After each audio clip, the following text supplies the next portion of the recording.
It's now 7 o'clock. We'll call the meeting to order.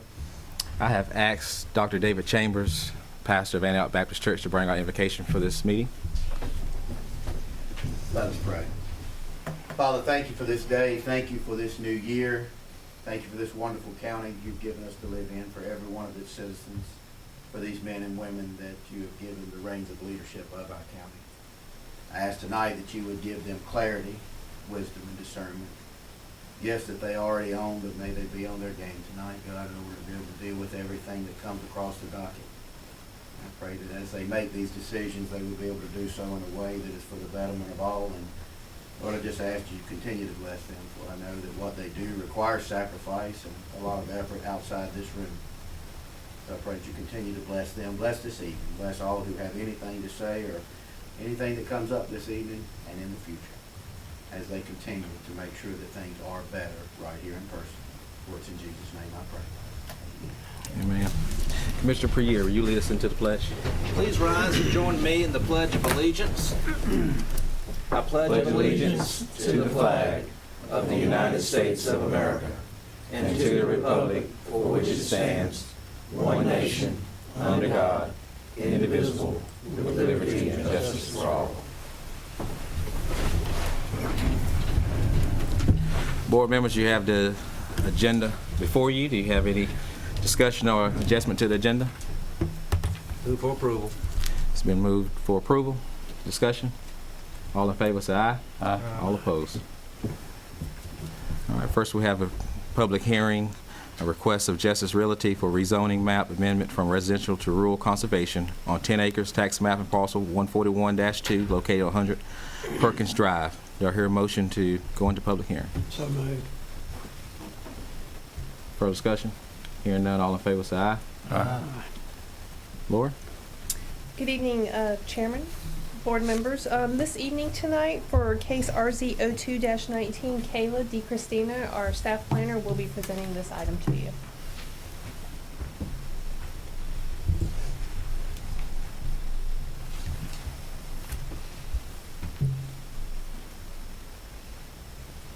Good evening, Commissioners.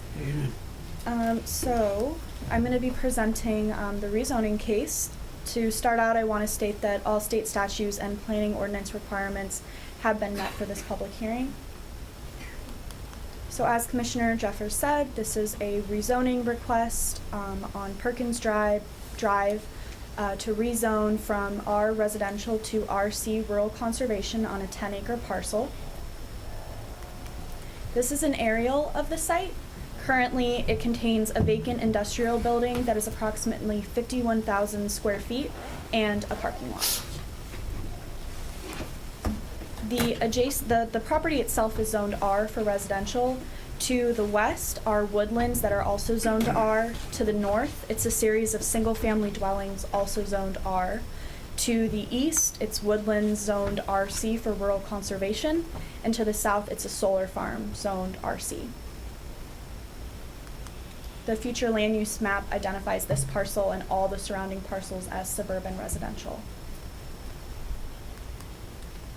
So the property is currently zoned R for residential. The purpose of this district is to provide for single-family residential uses and compatible development. The applicant is proposing to rezone to RC rural conservation, which is to provide for limited land use controls in areas with limited non-agricultural development.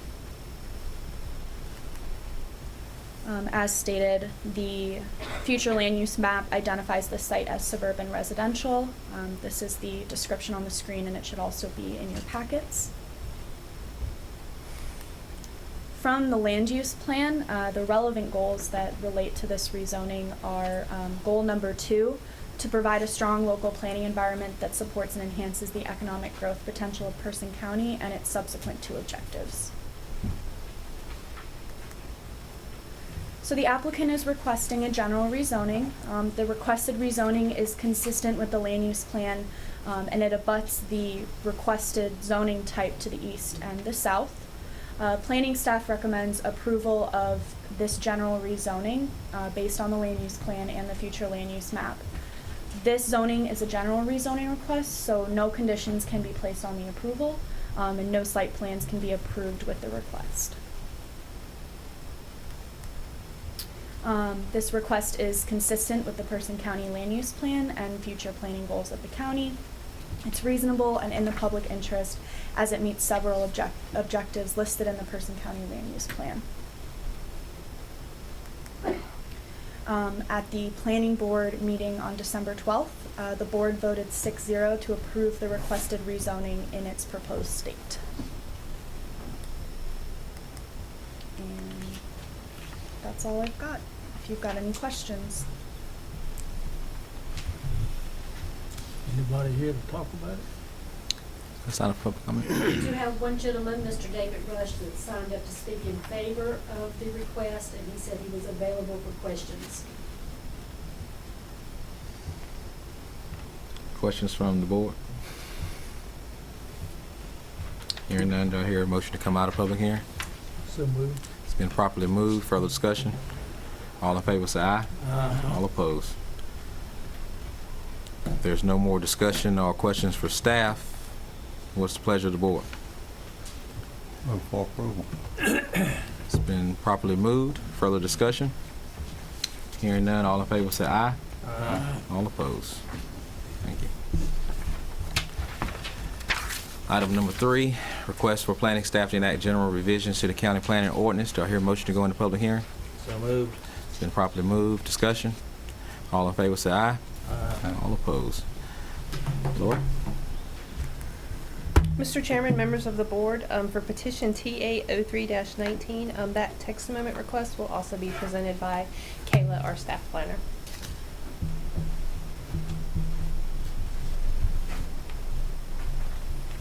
Hi again. So all state statutes and planning ordinance requirements have been met for this public hearing for this text amendment. Petition TA 0319 is a request by Person County planning staff to enact general revisions to the Person County planning ordinance. Staff is requesting minor amendments to Articles 7, 10, 13, 14, and Appendix B, including renumbering and definitions. The purpose of this petition is to provide consistency with the state general statutes and clarity for those who utilize the ordinance. So I'm going to go through each change briefly, and then if you guys have any questions, you can go thereafter. The first is to modify the findings of fact in Article 7 for conditional use permit approval to provide consistency with special use permits. The 4 that we would like to have amendment are highlighted in yellow on the screen. The second change is to Article 7, 10, and Appendix B to provide clarification on when stoops, decks, and steps may encroach into the setbacks. So we've asked for a definition and replacing some language. Change number 3 is to renumber Article 13 to prevent overlap with Article 12. This was in the ordinance and needs to be corrected. And the last change is to revise the quorum needed for Board of Adjustment to approve variances and other quasi-judicial matters, and for the Board of Adjustment to reverse any order, requirement, decision, or determination of an administration officer charged with the enforcement of any provision of this ordinance. This was changed in the general statute, so now we have to change it in our ordinance. The proposed amendments will provide consistency with the state statute and clarity for those who use the ordinance. This is just a quick summary of some of the reasons for each amendment, and this can also be found in your packet, and I'm happy to go through them in more detail if you guys would like. All right, is this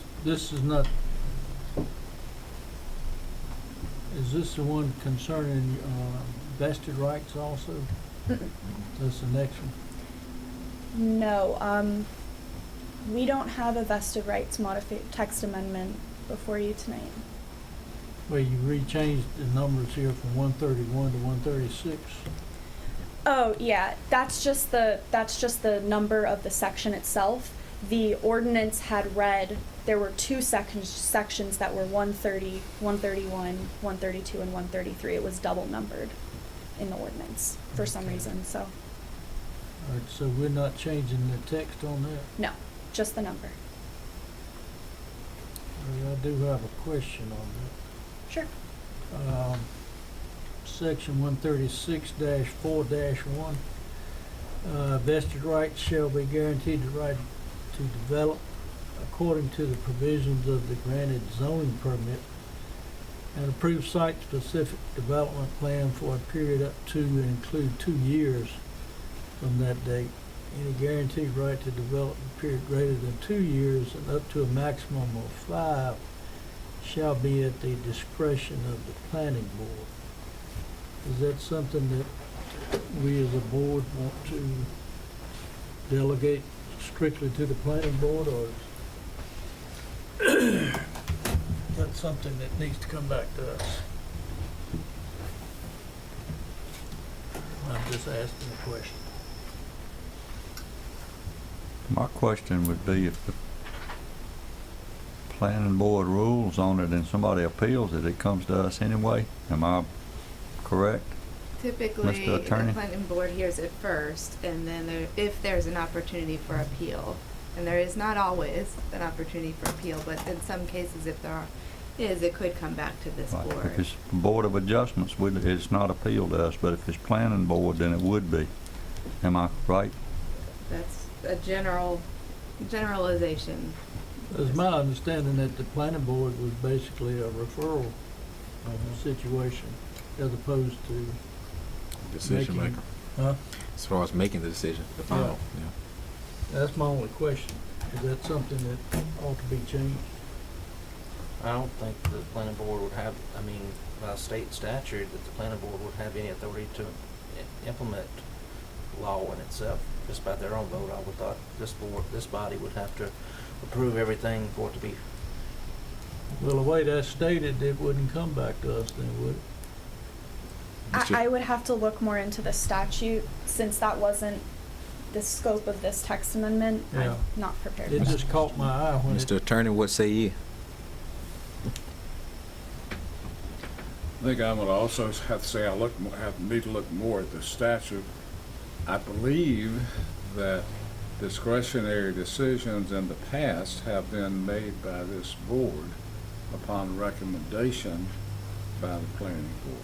But I'd want to talk with the planning director, perhaps since this is only renumbering, it can be considered another issue for the board's consideration at a later time, since it's not proposed to have any changes here, but just renumbering.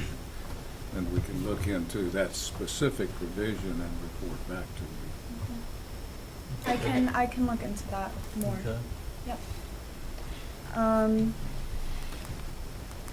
So just to wrap up, the planning staff recommends approval of TA 0319 to provide consistency and clarity.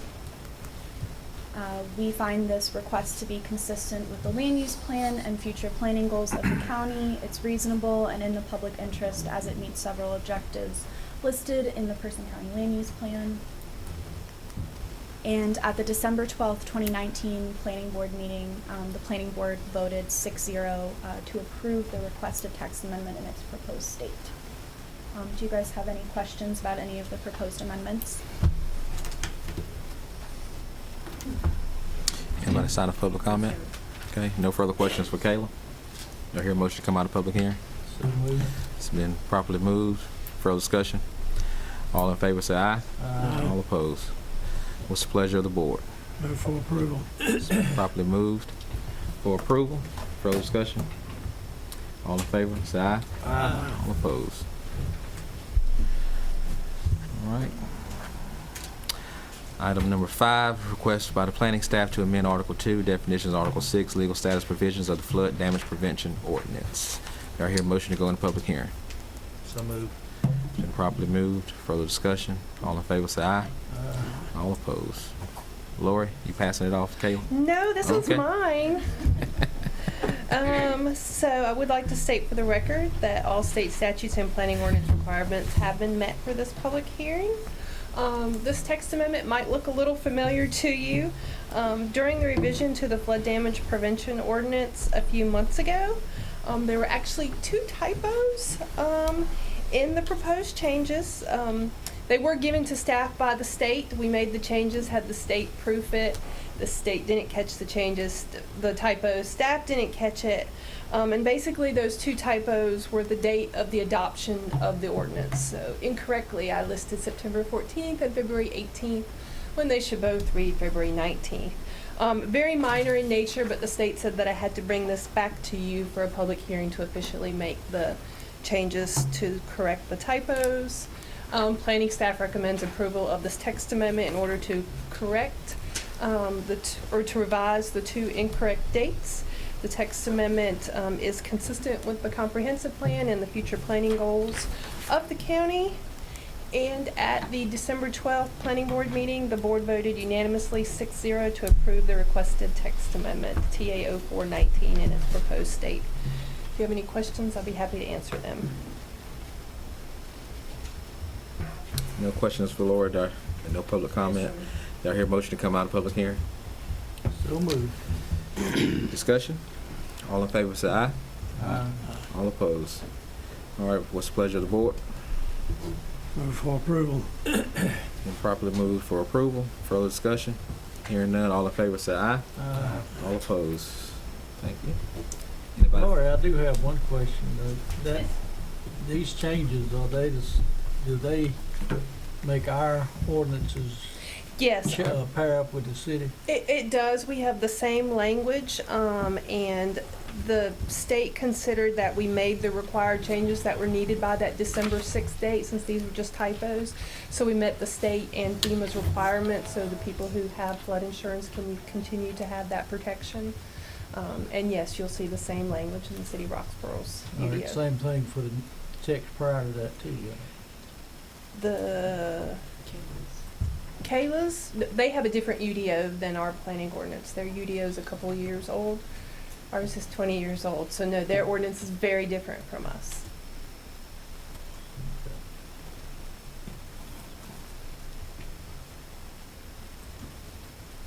Good. That's all. Okay. Any informal comments? Okay. Board, you have the consent agenda before you. Any discussion or adjustment? Do I hear a motion for approval? So moved. It's been properly moved for approval. Further discussion? Hearing none, all in favor say aye. Aye. All opposed. We'll note on there, you all see a tax exempt loan certificate there for Triple Springs. I think they're trying to get a new truck. So just to make you all aware of that. All right, Manager York, Fire Marshal position. Commissioners, we last discussed this item at your December 2nd meeting, and there was consensus among the board to implement a new position, a fire marshal position, but you asked me to bring it back to include some associated costs for implementing the position, as well as to adjust the job description to include the supervision of our fire inspector, which currently works under our inspections director. So I have made those changes to the job description. We also discussed at the last meeting, you heard from Chief Bruce Lynch of Mariah about the need for better fire investigative services. I wanted to share with you that I have met with the city of Roxborough, with Chief Terrain, and heard from a few other volunteer fire chiefs that there was not consensus about that. Chief Terrain wanted me to let you know how robust his fire investigative team is. They have 6 full-time investigators, 1 part-time investigator. They spend many, many hours, weekends, investigating the fires, preparing reports, meeting with the state, and presenting in court. So there was some clarification that he wanted to make with that service being a lot more comprehensive than we could cover in a single fire marshal position. So it is my recommendation that we would continue that contract with the city, and our fire marshal position could be a member of that fire investigative team along with the city. But we would keep that contract in place. We're paying $500 a month for that, and again, getting pretty comprehensive service with a lot of employees, not at our expense for that. So I did want to clarify that. There is a spreadsheet of upfront one-time costs that would be associated with this position. We hadn't mentioned that at our last discussion, but this position would obviously require the use of a vehicle, a uniform, and so I've included those costs to give you a better holistic picture of what we would be talking about. And then I've also included costs for a full fiscal year. So I have two sets of numbers here for you. I have implementing it in February, which is 5 months worth of expenses, as well as implementing it in July, just so you could see what a full operating budget would look like for a full fiscal year. Questions that I can... IT can come get my iPad. It's crashed. I'm not even, it won't let me go past I can't see what you all. I'm the same way here too. Yeah. Okay, So I can't see the numbers you're talking about. okay.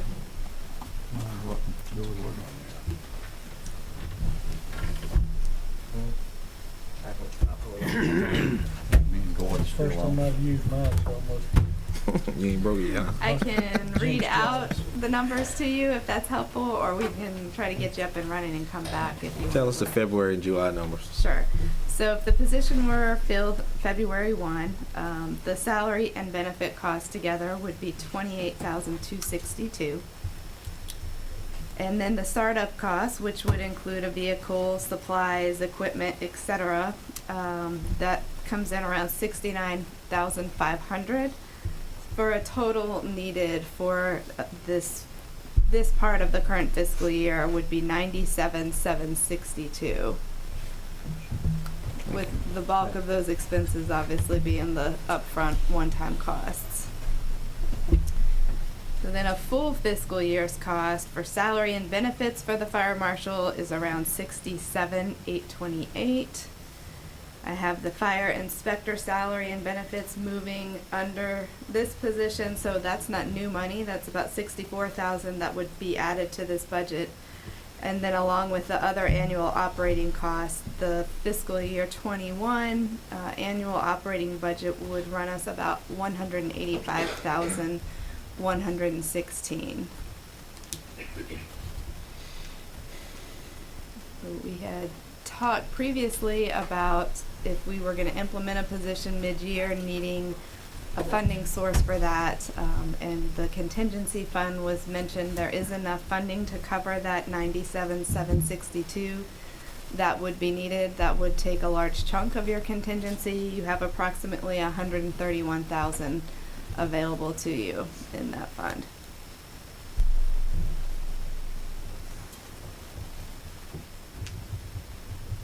What was the number when we started the fire tax last year? We couldn't get it to the exact, we were funding $1 million. Yeah. We couldn't get it to be exactly $1 million. I want to say it was somewhere around 20 grand or something over. Or That was our estimate at the time. is that something that could go toward this for the first year? That access that was left there? I'm Or- not sure. I had raised that question as well because we haven't paid out everything that we had budgeted due to some of the issues with the VFDs. But because we didn't know what our next step was going to look like, if we were going to be contracting with other departments, including, potentially the city, we were not recommending touching those funds until we had that situation with a little more clarity. So there is money there. I just don't know. Even the savings much that we we'll cut need. from Woodsdale in the very Right. beginning, Right. that would be, I guess, considered unallocated. That's right. But I didn't know if that fire tax funding could be used to get this off the ground, to get us through till July if we started in Right. February. Right. That was also my thought, but because we don't know exactly what we're doing yet, we had talked with some of the other departments about reallocating that money to them.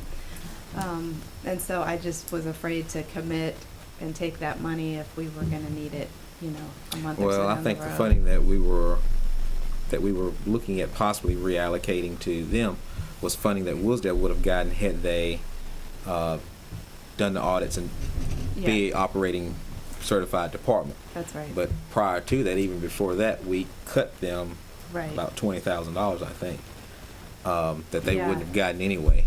Right. So That is it's some there. There I just is don't know some if we can there. use it or not. That's the question I have. right.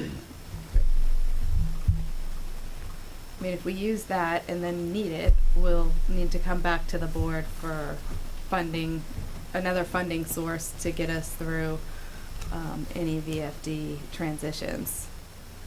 But that is a viable pot that you could consider for this. Can you bring it back to us at the next meeting? Bring back the amount of fire tax Can you bring it- revenue, Well, the unallocated fire tax revenue. Is that something we could pull up relatively? It's about 30,000, so I can go. Yeah, I'm not talking about what would have gone to Woodsdale that we are using for Right.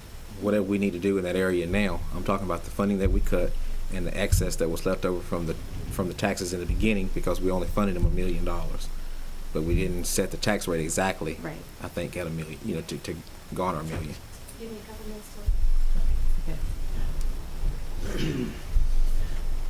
While she's doing that, could you explain again if we did the fire marshal and make that fire marshal a part of the city team, so to speak? Right, How's so that that gonna would, work? How is, that would just be on the fire investigation piece, which is, one component of the job duties for a fire marshal. So, we had heard previously that we needed our own fire investigator to do county-wide fire investigation services. But we do have a contract in place with the city that could remain in place, and it's relatively reasonably priced for what we're getting out of it.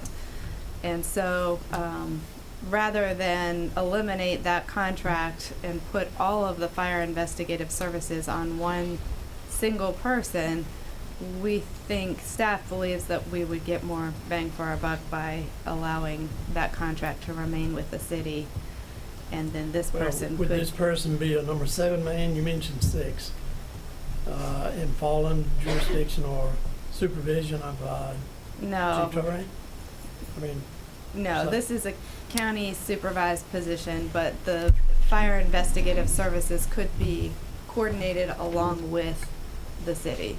So this would put an additional person out there Working alongside. working alongside in And I will say coordination. that Chief Lynch comments about the investigation piece was not discussed at the Chiefs meeting, and I only can assume it was his comments, not reflective of what the board, what the Chiefs Association put to myself as a request when looking for this position for fire marshal. Right, and that's what I heard from some other volunteer fire department chiefs as well, that didn't represent their views.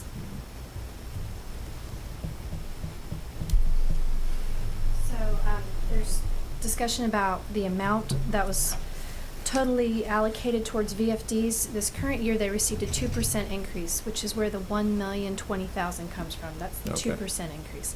So what was, I would say, cut from Woodsdale prior to the budget adoption was $30,000. It was moved into an unallocated line within the fire tax district fund.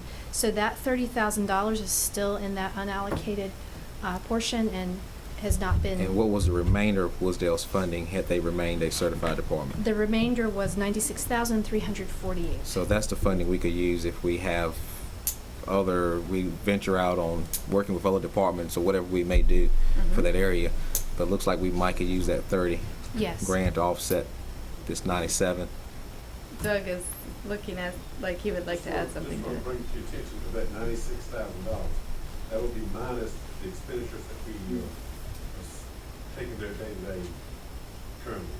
Right. And about 15th would be somewhere around that time frame, we had already spent about $20,000 of that. And today I just sent out about $1,500 worth more. And that's just stuff to maintain. Plus, we're halfway through this fiscal year. Yes. So, I just want to make sure you yeah. understood from that 96, we've already done about $25,000. gotcha.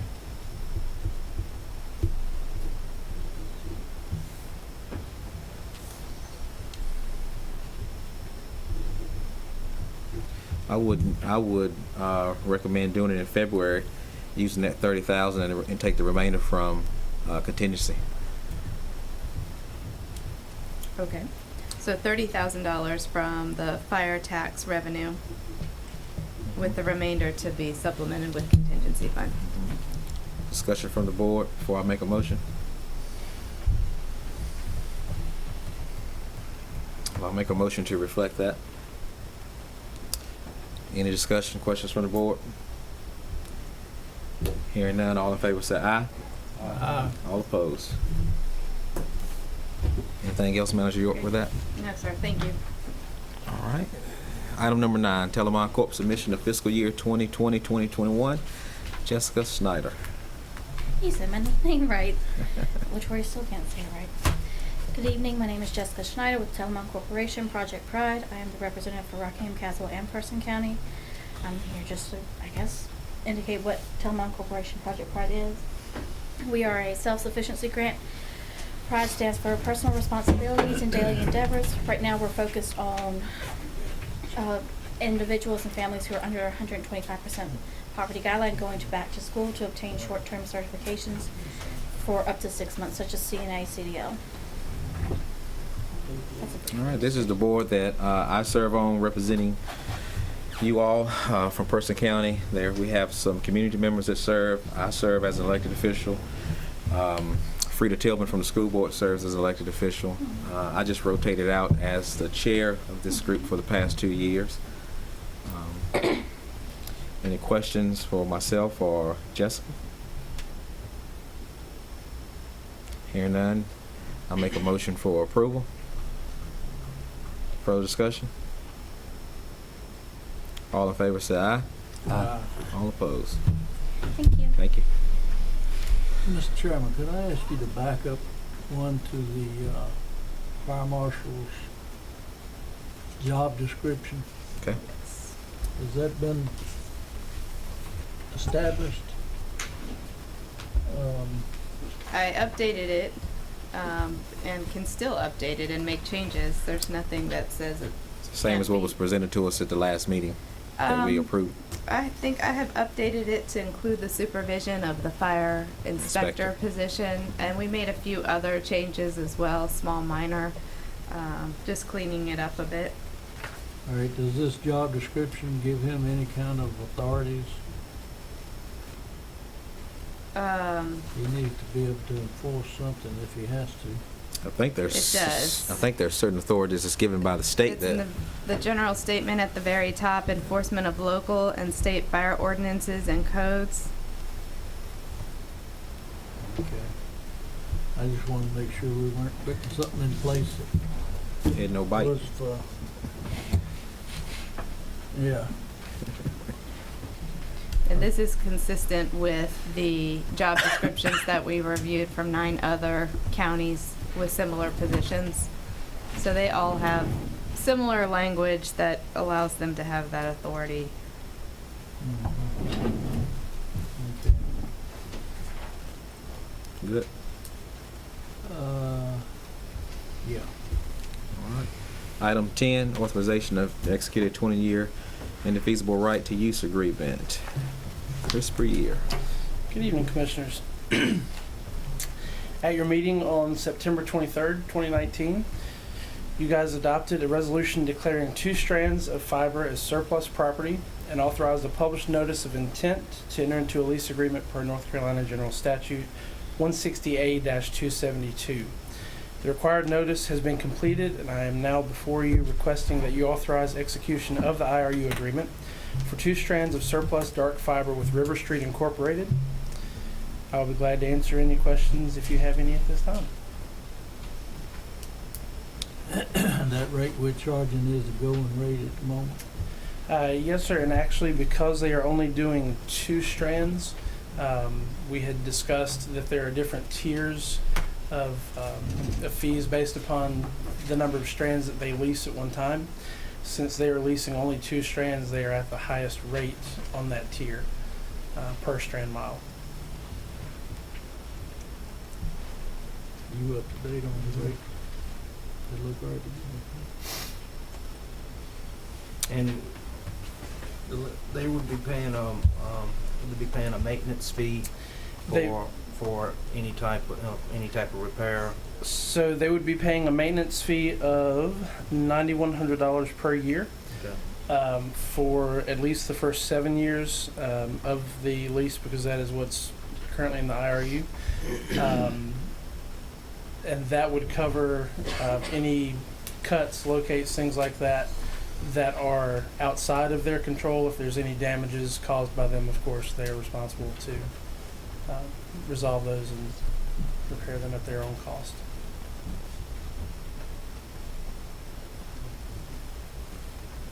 Further questions for Chris? Hearing none, do I hear a motion? Move for approval. It's been properly moved. Further discussion? Attorney happy with this? I have worked very closely with the IT department, and I think the lease is proper. Further discussion or questions? All in favor say aye. Aye. All opposed? Thank you, Chris. Thank you very much. Item number 11, Percy County Airport Commission for a change in membership. I got a call from the chair of the Airport Commission requesting that they go back to a 5-member board from 6. Any questions or concerns? I'm sure maybe you all have got maybe some of the same calls. Who's chair of that board now? Henry Newell. I mean, we did it for Mr. Barnett. That's right. And that was just to give him a seat at the table, and he's unfortunately no longer with us, so I can see going back to the original. I think it makes it easier for them to do business. It's an odd number of board members, so Right. that was the second part of it, so it's fine. Move for approval. All right, it's been motion for approval. Further discussion? All in favor say aye. All opposed?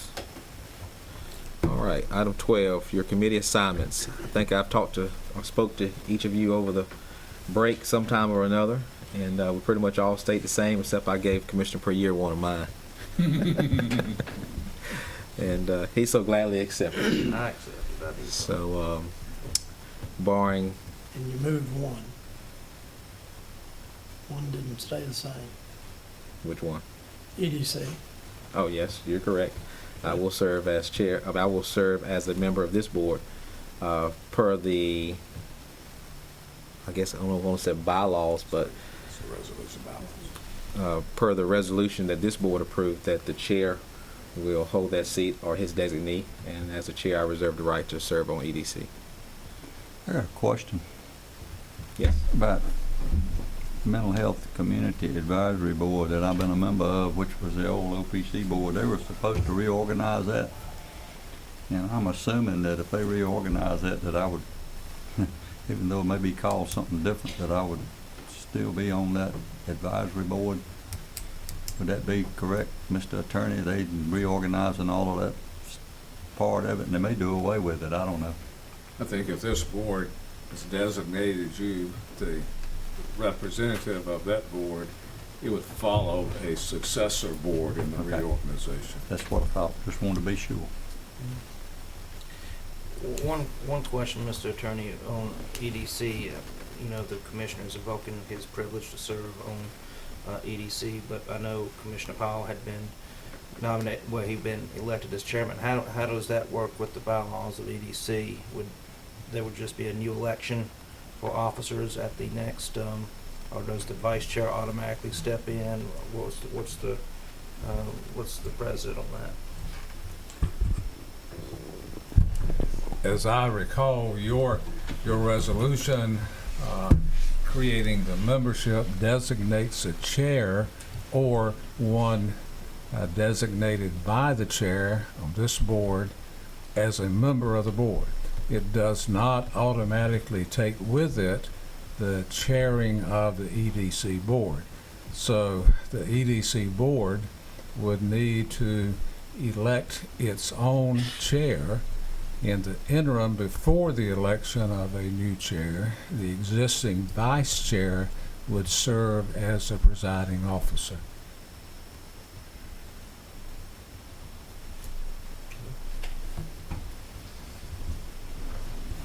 Further questions, concerns with your committee assignments? Hearing none, since I did them, I'll make a motion for approval. Further discussion? All in favor say aye. Aye. All opposed? All right. Ms. Reeves, our board appointments. I would like to present to you for board nomination, as you deem appropriate, interested citizen applications as submitted by the advertised deadline for the following committees. The first one on your list is the Airport Commission, and your board action changing the at-large seats would certainly change the two advertised citizen at-large positions to now only be one, to which there was only one application submitted. Mr. John Dustin Wall is requesting reappointment, as well as Stephen Watkins is requesting reappointment to serve as the licensed pilot representative. What would be the desire of the board? Move for approval of those two. Okay, it's been properly moved. Further discussion? Hearing none, all in favor say aye. Aye. All opposed? The next one is the Board of Adjustment. We have one citizen at large. Ms. Patricia P.J. Gentry is requesting reappointment, as well as we have an unexpired term to 6/30/2020. Mr. Joey Thomas Witt has requested reappointment. But before you make your consideration, I'd like to bring to your attention that Mr. Witt has also applied for the Industrial Facilities and Pollution Control Financing Authority. And both the Board of Adjustment as well as the Industrial Authority both exercise independent decision-making power rather than just merely being an advisory capacity. So in order not to violate the dual office holding law, Mr. Witt can only be considered for either the Board of Adjustment or the Industrial Authority at this time, because state statutes requires that a citizen cannot serve in two capacities. And our attorney can certainly provide more information if we have questions. Mr. Witt also indicated an interest on his application for the Recreation Advisory Board, to which there's no open seats available at this time. But an office such as the Board of Adjustment, as well as an advisory board such as the Recreation Advisory Board, would be allowed, but not to dual office enrollment. Did he indicate which committee he preferred? Did not indicate a preference. I can say that the Industrial Facilities Authority has been sitting dormant because they only meet when they have a case before them. And I think the last case was maybe in 2010 or 11. But certainly if we had a case come before us to which there was a bonding, we would have to quickly recruit members to serve on that committee before they met.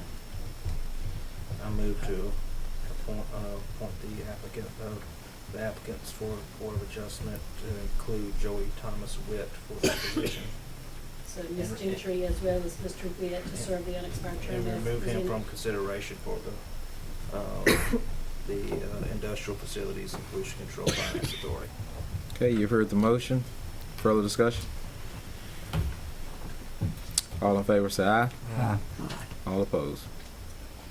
Under the Juvenile Crime Prevention Council, I am asking you to reappoint Sergeant Cheryl Hughes as the sheriff's designee, David Carter, Chief Court Counselor, John Hill, Parks and Recreation Representative, as well as to appoint Tony Lee, the Social Services Director designee, to the JCPC, each for a 2-year term. Okay, what's the pleasure of the board? Approved as read. Heard the motion. Further discussion? Hearing none, all in favor say aye. All opposed? The next application before you would be for the Transportation Advisory Board. Ms. Leanne Creason has been submitted as the Health Department designee to fulfill an unexpired term to December 31st of 2021. Move for approval. All right, you've heard the motion. Further discussion? All in favor say aye. Aye. All opposed? For the Tourism Development Authority, we have one position available for the citizen at large. Norwood Walker has requested reappointment. Linda Poindexter Long has requested appointment. And also, we have a representative for the Hotel Motel B&B Lodging representative, to which Dr. Claudia Berryhill has requested reappointment. Move to appoint Linda Poindexter. And Dr. Berryhill. You've heard the motion. Further discussion? Hearing none, all in favor say aye. Aye. All opposed? That's all I have, thank you. All right. All right, and on the airport commission, both of those put back on. Yes. Chair's report, pretty easy. Break, a lot of hunting, but I did get a few calls that, Ron, if you could check on for me. One, we was going to check on me about, I got a call about a public nuisance law to see if light pollution, I guess if I'm shining light on your property and you're shining one on mine, is there anything to that or anything in our ordinances that may tackle that?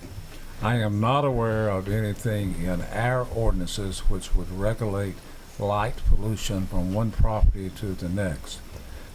There may be some state law trespass nuisance law that would be enforced not by the county but by law enforcement entities or private enforcement, a charge of trespass on the property. But it is an issue that the county has no control over. Okay. And then Manager York, if you could check on, we got a call saying that I guess you can't have cell phones now in the courthouse? Okay. I did hear some complaints about that a few months back. Okay. Manager's report? Wanted to make you aware that the Economic Development Commission is having a special called meeting tomorrow from 12 to 5. And the chairman and vice chairman and I have met with the consultants for the YMCA study, and that has been completed. And I have invited them to give their final report at the board's retreat coming up in February. So you'll get that report and the results of those surveys at that point. That's all I had. Okay. Commissioner Powell? I have nothing at this time. Commissioner Clayton? I want to remind you about I gave everybody a letter today about the Upper Neuse River Basin. I get questions about this stormwater stuff. And they've got a meeting February 12th at the State Recreation Community Building on the edge of Wake County. So you got your letter, go to the meeting. It's be very informative. You can ask questions if you've got questions. A lot of the Upper Neuse River Basin studies that we've done when the state quit doing any type of sampling in the lake, we spent a lot of money sampling that lake. And so we know that it is not in the bed as foul a shape as everybody seems to want to make believe that it really is. So we've done a lot of stuff, and so some of our stormwater money was spent on this project, and I think it was well worth it because it's going to benefit us down the road, not having to increase regulations when we really don't need to. And so that whole thing has been a lot of overkill on it, and the Upper Neuse River Basin group When is the next incentive on that thing was to try to keep from having overkill. When is the next set of regulations supposed to kick in? Well, that keeps getting delayed, so we don't know. We went in there and our group gave a comment on the regulations sometime in December, saying that they didn't need to be as stringent as some of the people on the staff over there with the state said they needed to be. So they keep pushing them back. Legislature keeps pushing them back, which I don't know if that's probably good or bad, but anyway, one of the reasons they keep pushing back, they don't know what to do with Jordan. And we're so far ahead with what we're doing at Falls Lake that they don't know how to handle the Jordan Lake stuff. So, I don't know. Or if they do kick in, what kind of restriction we're gonna have on a single family? Well, that's one thing that we're trying to put our 2 cents worth in with the Upper Neuse so that we wouldn't have any increased restrictions. We think what we've got now is probably more than we need, but we don't. That's where we're at with that. You go to this meeting and ask questions because there should be some state staff as well as our group out. Lori's been keeping well up on that. She goes to the Upper Neuse meetings, and somebody else on this board needs to start going to some of them too. If you want a copy of this for that meeting, it'll be fine. You asked a question about the phones in the courthouse. I got some calls about that too. Okay. I know the county owns the courthouse, but I know the judge owns the law. So, Yeah, you know, I'm not sure you if know, that's a sheriff's some judge office probably or- decided to do this, but. I'm not sure. I'll find out. I know what he can do in his courtroom. I don't know what he can do outside of his courtroom. He can stop you from doing anything in that courtroom, but now, whether he can rule the whole courthouse or not, I mean, and he probably can. And I'm not questioning it, I'm just saying. I won't be that's what's questioning done, it that's what's either. done. I'm not in contempt of court. Not yet. Commissioner Breer, Commissioner Newell. Has the city mentioned anything to us about the quarry being built in Caswell County and the effect it might have on the water supply? The city has been engaged in those discussions and made a statement in terms of, you know, their ability to protect City Lake. I've had some discussions with Brooks about, you know, what he was able to do, which What's was their desire? that they would, you know, that my understanding is that the quarry can move forward without the city of Roxborough's input at all. They're just simply making a statement that they would like to preserve the integrity of the water as best they can. And that as long as permits and all that is followed, It's a it's going to state happen, permitting but they're going to process. monitor it, and if something happens to our water, then they'll That's sue. right. I mean, that's basically what they've said, That's right. but they can't themselves. So basically, it can't be stopped. Not by us. no. I did attend dinner that some more volunteer fire department gives on Friday, and they did show appreciation to our board for the funding that they get from the county for the area that they cover in person, and a couple of the Caswell County commissioners were there, and he gave me the impression that long as they've already got the permits or whatever from the state That's and all right. of what they need, and it's more likely going to go forward. Yeah. That was my only question. Okay. Anyone else have anything else? Motion to adjourn? So moved. All in favor? First meeting, last 1 hour. I know. A lot of stuff.